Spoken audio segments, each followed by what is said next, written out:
Gita, pant ପକେଟରେ 2,000 ଟଙ୍କା ଥିଲା, ଗଲେ କୁଆଡେ? ମୁଁ କେମିତି ଜାଣିଲି? ମତେ ଆସିକି ପଚାରୁଛ? ଆଚ୍ଛା ଗୀତା, ତମର ଗୋଟେ କଥା କହିଲ, ଏ ଘରେ ତମ ମୋ ଛଡା କିଏ ଅଛି ଯେ ପ୍ୟାଣ୍ଟ ପକେଟରୁ ପଇସା ନେଇଯିବ? ମୁଁ ତମ ପଇସା ଜମା ଦେଇନି କି ଜମା ଦେଖିନି। ତମେ କଣ କରିଥିବ?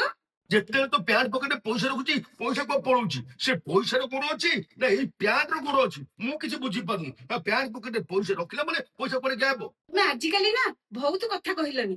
ଯେତେବେଳେ ତ ପ୍ୟାଣ୍ଟ ପକେଟରେ ପଇସା ରଖିଲେ ପଇସା କୁଆ ପଳଉଛି? ଯୋଉ ତ 2,000 ରଖିଲି କୁଆ ପଳଉଛି, 1,000 ରଖିଲେ ପଳଉଛି, 500 ରଖିଲେ ପଳଉଛି। ଏ ପ୍ୟାଣ୍ଟ ପକେଟ ପଇସା କୁଆଡେ ଯାଉଛି ମୁଁ ନିଜେ ବୁଝିପାରୁନି।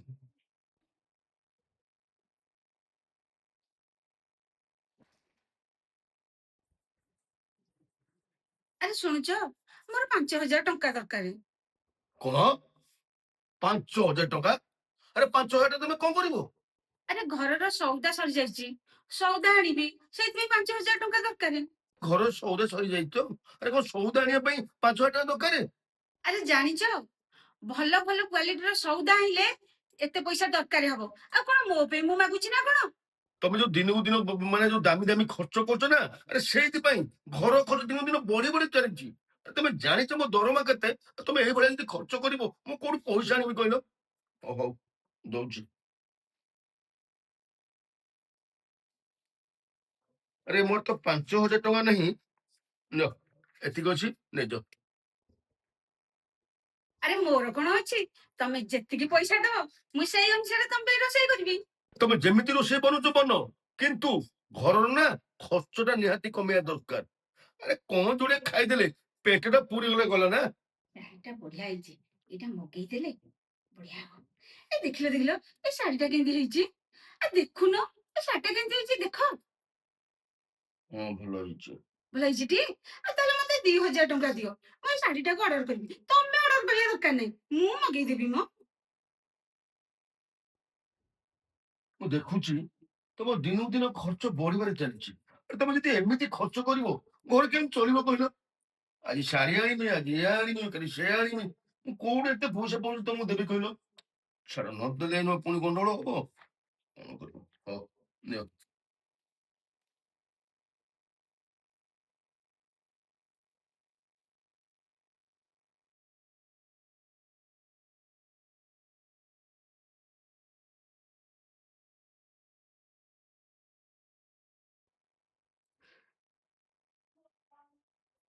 ଆରେ କଣ ହେଲା?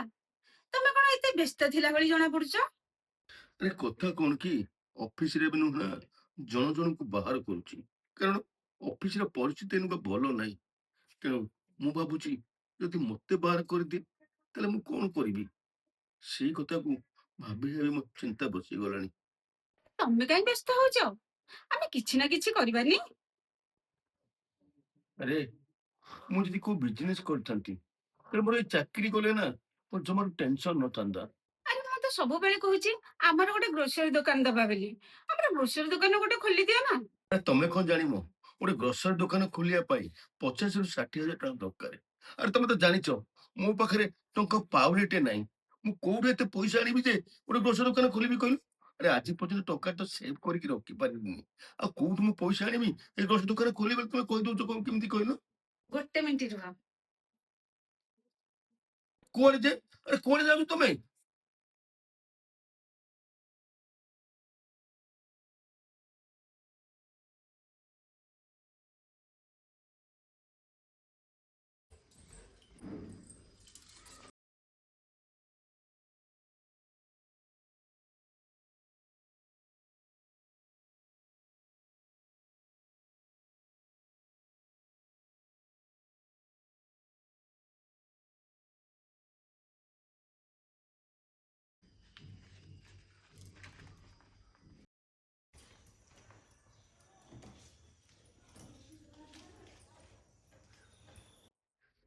ଆରେ ନିଅ।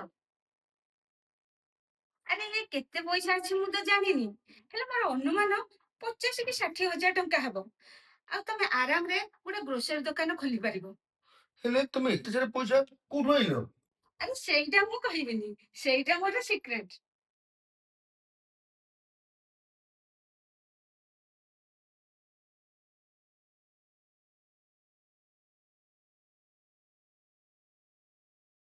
5,000 ରୁ ସଉଦା ହଉଛି 3,000, ମୋର ହଉଛି 2,000।